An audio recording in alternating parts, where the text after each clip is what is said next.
రాహుల్ గాంధీ గారిని ప్రధానమంత్రిని చేయాలి. మరి మోదీ గారు రాహుల్ గాంధీ గారిని ప్రధానమంత్రిని చేస్తాడా? చేయగలుగుతాడా? దానికి సిద్ధమైతే మరి మోదీతో కలుస్తాడు. రాహుల్ గాంధీ గారిని ప్రధానమంత్రి చేయడం మోదీ లక్ష్యం అయితే రేవంత్ రెడ్డి గారు మీకు సహకరిస్తాడు, మీతో కలిసి ఉంటాడు. కానీ తెలంగాణ సమాజం ఎటుపోతేంది, తెలంగాణ ప్రజల మధ్యన కొట్లాటలు ఏమైతేంది, తెలంగాణలో మళ్ళీ పూర్వపు కాలపు కొట్లాటలు కొనసాగితే నాకేంటి, నాకు మాత్రం అధికారం కావాలి అని. సేమ్ వెస్ట్ బెంగాల్లో ఇప్పుడు ఎట్లా జరుగుతుందో ఇలాంటి రాజనీతి, రాజ్యాంగ ధర్మం ఎట్లయితుంది? కనీసము కించిత్ ఆలోచించేటోళ్ళకైనా మీకు ప్రజాస్వామ్యయుత వాతావరణం ఉండడము ఇష్టం లేదు, ప్రజల మధ్యన వైరుధ్యాలు నిరంతరం కొనసాగాలి, మీరు గెలవాలి, ప్రజలు ఓడాలి. ఇది మాత్రం రాజ్యాంగం చెప్పలే. మోదీ గారికైనా, పవన్ కళ్యాణ్ గారికైనా, ఇంకెవరికైనా. ప్రభుత్వంగా ఒక ప్రభుత్వ విప్పుగా నేను ఎందుకు ఈ పత్రికా సమావేశం లేకపోతే మీడియా సమావేశం పెట్టాల్సి వచ్చింది? మీరేమంటారు? నేరుగా నాకు తెలంగాణలో మీటింగ్ పెట్టుకునే అవకాశం లేదా అంటున్నారు.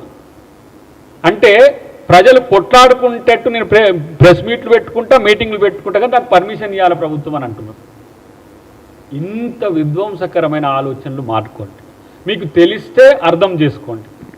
ప్రభుత్వం తరపున ఒక ఉప ముఖ్యమంత్రిగా మీకు మేమిస్తున్న గౌరవంతో కూడిన ఇది సమాధానం. దీన్ని మరింత రాజకీయం చేయాలనే ఒక ఆలోచనతో మీ ఇంటర్నల్గా ఉంటే అది మీకు నష్టం తప్పితే మాకు కాదు. మీకు పర్మిషన్స్ ఎందుకు? మంచి ఉద్దేశాలతో పెడితే ఎందుకు ఇవ్వరు? ఒక ప్రజాసేవ కోసం నాయకుడు నేను వారాయి అని పెట్టి మన కొండగట్టు కాంచి బస్ యాత్ర చేస్తా అంటే పర్మిషన్ ఇవ్వలేదా నీకు?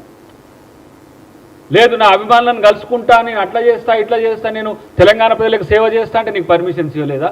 కానీ తెలంగాణ ప్రజలు కొట్టుకొని చావండి, నేను మీటింగ్ పెట్టుకుంటా అంటే మీటింగ్కు పర్మిషన్ ఇస్తే ఇది ప్రభుత్వమా ఏంటి?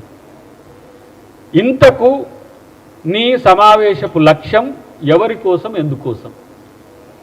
దీన్నైనా తెలుసుకుంటే నీకే మంచిదని చెప్పి నేను మీ ద్వారా తెలియజేస్తున్నా. మిత్రులారా, ఇక్కడ తెలంగాణ ప్రజలు కొంత సెంటిమెంటల్గా ఎక్కువ ఉంటారు. వాళ్ళ త్యాగం, వాళ్ళ పట్టుదల, వాళ్ళ ధైర్యం. ఈ తెలంగాణ ప్రాంతం కోసం 1969లో దాదాపు 365 మంది పైచిలుకు అమరవీరులైనరు. తుపాకీ గుండ్లకు ఎదురుగా పోయి కొట్లాడిన వీరులు. మొన్న కూడా అచేతనంగా ఉంటే అమరుడైనైనా సరే నేను తెలంగాణ ఉద్యమానికి ఉపయోగపడాలని ట్రైన్లకు ఎదురుగా వెళ్ళి అమరవీరులై కూడా ఉద్యమాన్ని వాళ్ళు కొనసాగించారు. ఇలాంటి త్యాగాలను అవమానపరచకండి, ఇలాంటి త్యాగాలను మరణం చేసుకోండి. ఇలా ఇప్పుడు మేము ఉద్యమకారుల కోసం మేము కమిటీ వేసుకున్నాం, ఉద్యమకారులకు అవకాశం ఇస్తున్నాం. ఇలా శ్రీకాంతాచారి గారి తల్లికైతేంది, తర్వాత ఎవరైతే కుటుంబాలు నష్టపోయినారో వాళ్ళకు ఉద్యోగాలు కూడా ఇస్తున్నాం.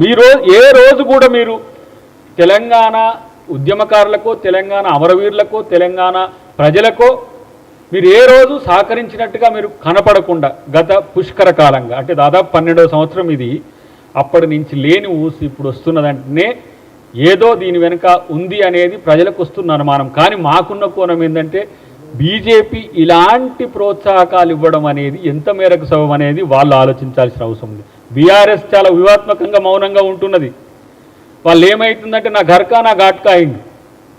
తెలంగాణ రాష్ట్ర సమితిని పెట్టుకొని వాళ్ళు 6-7 సంవత్సరాలు పరిపాలించేసరికి భారతదేశాన్ని కూడా ఇట్లనే చేయవచ్చు, ఇట్లనే దోచుకోవచ్చు అనుకుని వాళ్ళు బీఆర్ఎస్ని పెట్టుకున్నారు. బీఆర్ఎస్ని పెట్టుకునేసరికి తెలంగాణ ప్రజలు బండకేసి బాధేసరికి మళ్ళీ బీ/టీ కావాలనుకునేసరికి వాళ్ళ కూతురు వచ్చి టీని వాడుకుంటుంది. ఆమె టీఆర్ఎస్ అని పెట్టుకుంటే మళ్ళీ ఎట్లా అని గోక్కుంటున్నారు. ఇప్పుడు ఆ గోకే క్రమంలో ఇలా పవన్ కళ్యాణ్ను తీసుకొచ్చి ఇక్కడ సెంటిమెంట్ రగిలించి ఆ సెంటిమెంట్ మీద కాలుతున్న మంటల్లో మీరు రాజకీయం చేయాలనుకుంటే అది మంచి పద్ధతి కాదు. అది తెలంగాణ ప్రజలు సహించరు. తెలంగాణ సమాజము దాదాపు 50-60 సంవత్సరాల పోరాటంలోనే ఉన్నది. అంతకంటే ముందు నిజాంతో కొట్లాడింది, అంతకంటే ముందు బ్రిటిష్ వాళ్ళతో కొట్లాడింది. ఇంకెన్ని రోజులు తెలంగాణ కొట్లాడాలి? తెలంగాణ అంటే కొట్లాటేనా? తెలంగాణ అంటే పోరాటమేనా? పరిపాలన కాదా? ఇలా అందుకనే రేవంత్ రెడ్డి గారు ఒక అడుగు తగ్గి బీజేపీ